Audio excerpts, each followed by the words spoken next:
In 1941, a 10-year-old boy walked into a library in Omaha, Nebraska, with $5 in his pocket and a question nobody around him could answer. He did not want toys. He did not want candy.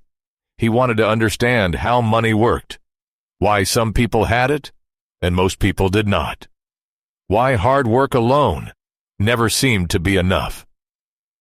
He read every book on the shelf about business, about numbers, about the strange invisible rules that made wealth grow in some hands and disappear in others. His name was Warren Buffett, and that $5, combined with one rule he discovered in those library books, eventually became a fortune worth over $100 billion. But this is not really a story about Warren Buffett. It is a story about the rule itself, a rule so simple that most people hear it and immediately dismiss it. A rule so powerful that every serious wealth builder in history has used it, knowingly or not. And a rule so counterintuitive that your brain is actually wired to work against it. The rule has a name. It is called compounding. And once you truly understand what it means, not the textbook definition, but the real feeling of it, you will look at money, time, and your own decisions in a completely different way. Here is what compounding actually is. Imagine you have $1. You invest it and it grows by 10%. Now you have $1.10. Nothing exciting. But here is the part most people skip past too quickly. Next time, you do not earn 10% on your original dollar. You earn 10% on $1.10. And then 10% on what that becomes. And then 10% on what that becomes after that. The money you earn starts earning its own money. The growth begins to grow itself. In the early stages, this feels like nothing. That is the trap. That is where almost every person gives up or spends what they have built. Because in year 1, 2, 3, the numbers are small enough to seem pointless. But the curve is bending. Invisibly, quietly, the curve is bending. Warren Buffett understood this at age 10 because of a book by a man named John Burr Williams, who argued in 1938 that the value of any investment is simply the sum of all the future cash it will produce, discounted back to today. Williams showed that time was not just a factor in investing. Time was the ingredient. Without enough of it, compounding could not do what it was designed to do. Buffett took that idea and made it the foundation of everything. He did not try to get rich fast. He tried to get rich slowly, for a very long time, and that distinction changed everything. By age 11, Buffett had already bought his first stock, 3 shares of City Service, preferred at $38 each. He mowed lawns, sold chewing gum door to door, collected lost golf balls, and resold them, delivered newspapers across multiple routes before sunrise every single morning. Not to spend the money, to feed the machine, to keep the compounding running. Every dollar he earned went back in as fuel. Here is a number that should stop you cold. Warren Buffett is worth approximately $115 billion today. Of that total, over $97 billion was accumulated after his 50th birthday. He did not make his fortune young. He made it old, because he had been compounding since he was 10 years old. By the time he reached 50, the curve had bent so sharply that the numbers became almost incomprehensible. Mathematician and author William Poundstone described this in his book on Buffett as the snowball effect. A snowball rolling down a hill gathers snow slowly at first. The ball is small, the snow sticks, but the size barely changes. But as the ball grows, it picks up more surface area. More surface area means more snow collected with every rotation.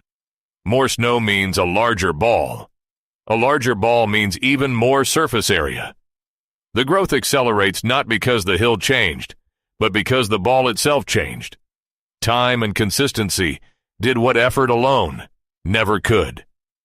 But why does almost nobody actually use this rule? Why, if compounding is this powerful and this well documented, do most people reach retirement with almost nothing saved?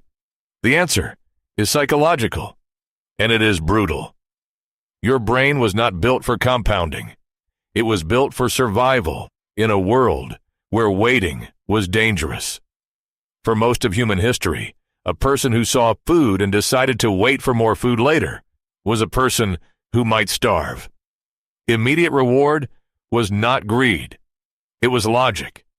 The brain systems that drive your spending impulses, your desire for instant gratification, your inability to feel excited about money you cannot touch for 20 years. Those systems are ancient.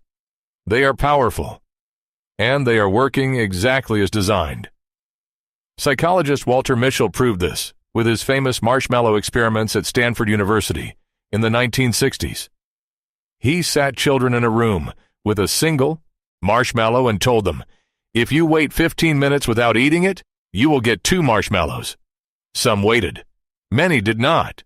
And in the decades of follow-up research, the children who waited consistently showed better life outcomes, higher earnings, better health, stronger relationships. Not because waiting for a marshmallow made them successful, but because the ability to delay gratification and trust in a future reward was the same mental skill that compounding requires. Buffett had that skill at 10 years old. He looked at $5 and did not see what he could buy today. He saw what it could become if he left it alone long enough. Most people never make that shift. They earn money, they spend money, and they tell themselves they will start saving when they earn more. But more income without the compounding mindset produces the same result. Lifestyle expands to fill the income. The machine never gets fed. The snowball never grows. There is a second reason compounding stays invisible to most people, and it has to do with the shape of the curve itself. Exponential growth does not look impressive at the start. It looks flat, almost worthless. A graph of Buffett's net worth through his 30s looks like a gently rising line. Nothing special. Nothing that would make you put down your coffee and pay attention. But zoom out to his 70s and 80s, and the line becomes nearly vertical. A wall of growth so steep, it looks like a mistake in the data. Mathematician Albert Bartlett spent decades teaching at the University of Colorado and famously said that the greatest shortcoming of the human race is our inability to understand the exponential function. We are linear thinkers in an exponential world.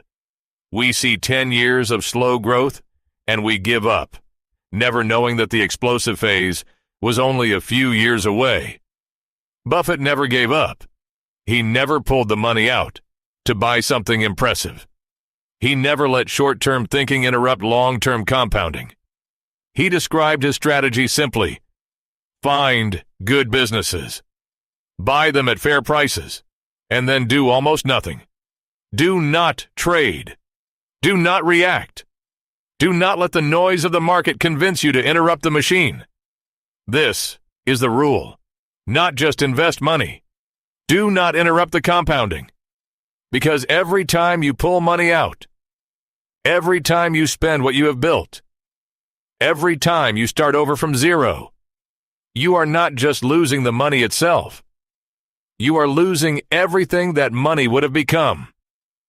You are stealing from the future version of yourself that was counting on the snowball to keep rolling. The $5 Warren Buffett carried into that library in 1941 was not special money. It was ordinary money in the hands of a person who understood one thing most people never learn. That time, applied to money, is not neutral. Time is the engine, and the longer you let it run, the more impossible the results become to believe. You do not need to be Warren Buffett. You do not need $5 in a library in Omaha. You need the same thing he had at 10 years old, the understanding that the most powerful financial move you can make today is not the one that pays off this week. It is the one you refuse to interrupt for the next 30 years. That 10-year-old boy in the library already knew what most adults spend their whole lives never figuring out.